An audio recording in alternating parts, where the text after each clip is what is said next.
Zupę Świętego Piotra, tutaj pod niebieskim namiotem, blisko sceny.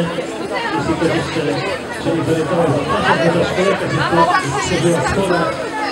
Jak dotychczasowy kobieta zupy rolniki nie brakło.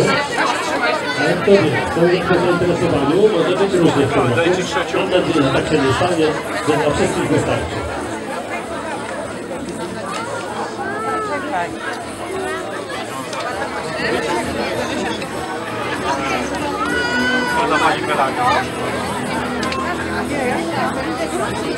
Zdrowa, z kluseczkami, jak Borusia robiła.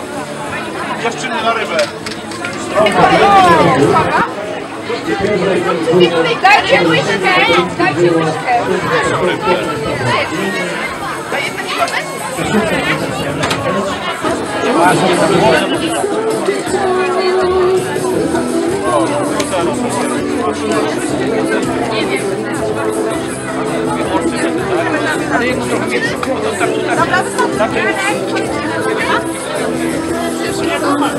Bóg zapłać!